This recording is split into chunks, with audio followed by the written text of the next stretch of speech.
Hey there, Sharon Horne-Ellstrom here. Welcome to day 156 of our Get Your Goals annual challenge. Today we are going to brainstorm and talk about what financial goal we want to apply this SOAP framework to. We're going to go through over the next, today we'll come up with what goal we're going to set, and then over the next 4 days we're going to apply the SOAP framework. This is a framework that I started using in 2020, beginning of 2020, as soon as the pandemic hit. I've been using it in an informal way for a long time, many years, to help me deal with challenges and setbacks and obstacles and problems and things.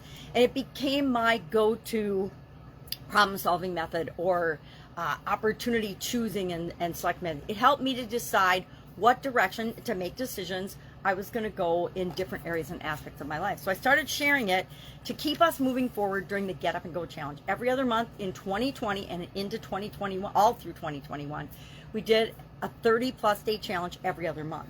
I think one time we did a 45-plus day challenge because I was challenged by a group that I was a part of to do a 45-day challenge instead of just a 30-day challenge. So let's talk about this. We're focusing on the financial area and aspect of our life. Remember, there's 9 areas in the life framework that I currently use to set my goals and to try to take the chaos that is our everyday life and add some structure and some reasonable actions to it. And so I use physical, mental, emotional, spiritual, financial, relationships, contribution. Those I got from Jim Rohn and Tony Robbins back in the 80s. And I added in 2021, following the pandemic, because I was working with a coaching group, contribution and communication, because they're all core foundational things that we want to set goals and objectives in to make sure that we get what we want. And that's what this challenge is all about, doing one thing every day to move us toward what we want. And when we do that, when we do a little single daily action, before we know it, we're knocking off our goals and our bucket list or to-do list or whatever you call it, right and left, faster than we ever dreamt possible. So how do we go about picking the financial goal that we want to apply this framework to?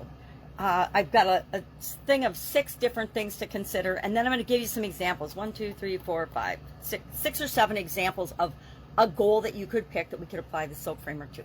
This SOAP framework can be used for anything. Not anything and everything, but any time we have to face a challenge or a choice or make a decision, we can apply the SOAP framework.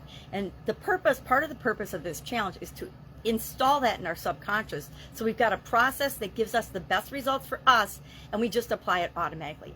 I don't have to actually consciously think about the SOAP framework anymore. I've done it so many times. As soon as something comes up, my brain automatically does the S, the O, the A, and the P and runs it through it and comes up with the solution and the action I'm going to take right now, and then applies it again and again and again to make sure that I'm moving in the direction I want to go. So what are some ways? Let me grab a magnifying glass so I can see what I'm doing. How to go about brainstorming potential financial goals to SOAP. So we want to come up with one specific goal with respect to the area of our financial health and financial well-being, because why would we set a goal or an objective that doesn't improve our finances or improve our financial health? It doesn't mean we don't do things that take away from our financial health, but when we figure out that we're doing them, we pretty much want to stop them in their tracks and do something different. So how do we brainstorm an idea and a goal for our financial soaping, or financial soaping? Number 1, reflect on your values and your aspirations. We've spent a little bit of time already this month thinking about our core values, what's really important to us with respect to finances, thinking about our thoughts and our beliefs, what's going on already in our subconscious as well as our conscious mind with respect to money, finance, debt, savings, all of those topics that have something to do with our financial well-being and health. Then we want to consider our short-term and our long-term goals. We talked about that as well. Am I making choices and decisions that impact my short-term because maybe I have an emergency, or I have my car broke down or something, or I got sick, or I got COVID, heaven forbid, and I need to have some short-term finances to take care and cover those expenses that are not being covered in the way I usually cover them. So we want to consider our short-term goals. We also want to consider our long-term goals. None of us think we're going to die tomorrow. I mean, it's possible, but none of us think that. So we need to have some actions and some goals that we're taking, things that we're doing today to make sure we have the resources we want to live the life we want tomorrow. Thirdly, we want to explore different categories and think about the different areas of finance that we might want to set a goal in. Investment, debt, I can't even talk. Investment, debt, education, because if we learn new skills, we have more skills that are marketable. Charitable contributions, charitable giving, things like that.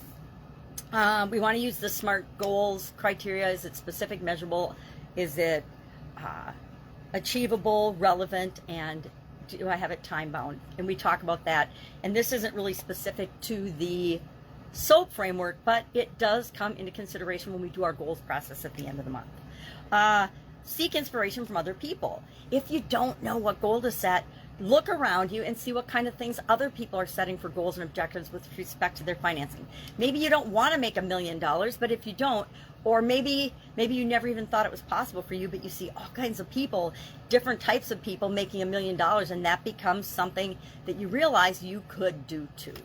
And then finally, conduct research. Do some homework into what's possible. Look into different types of ways of making money if that's something that you want to do and have more of in your life. Look into what type of educational or what kind of things could you do in order to get a promotion at work.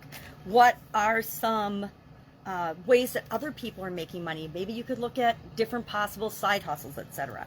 So conduct some research. Do a little homework before you dive into things. I always recommend that. So what are some examples of financial goals that we could apply the SOAP framework to? I brainstormed a little list here. Paying off credit cards or high interest debt, paying off student loans, things like that. That could be a financial goal that we can SOAP. Saving a certain amount of money for an emergency fund. We could SOAP that. Or save for the down payment on a house or a car or something else, another high ticket item that you want. Investing a certain percentage of your monthly income into some kind of stocks or other financial investment. So start investing. We start small. Some of the richest people in the world started by investing small amounts of money on a regular basis. I know a lot of people that worked in a couple of big corporations, and they took their 401ks, they contributed everything they could early on, and every single one of them retired as millionaires, actually multimillionaires. Increase your income through a side job or a side business or a side hustle. Increase your skills so that you could get a promotion at work. Planning for retirement by investing in a certain instrument, example, 401k plan, or donating a certain amount to charity, contributing to causes that are important to you. So those are just some examples, and I have mine equals because I have not picked my financial goal to SOAP yet. I'll pick it, I'll think about it as I go about my day and say, okay, I'll use those criteria. What's a priority to me right now? What's important to me? What inspires me? What motivates me to want to set that financial goal? And then tomorrow, we will start applying this amazing little SOAP framework and watch and see how quickly you achieve that goal that you set for yourself simply by using the SOAP framework and going through the simple 4 steps to create what you want. Any questions? Hit me up. Otherwise, all we're doing today, action item, brainstorming which financial goal we're going to spend the next 4 days SOAPing. All right, have an awesome day, and I'll, of course, see you tomorrow.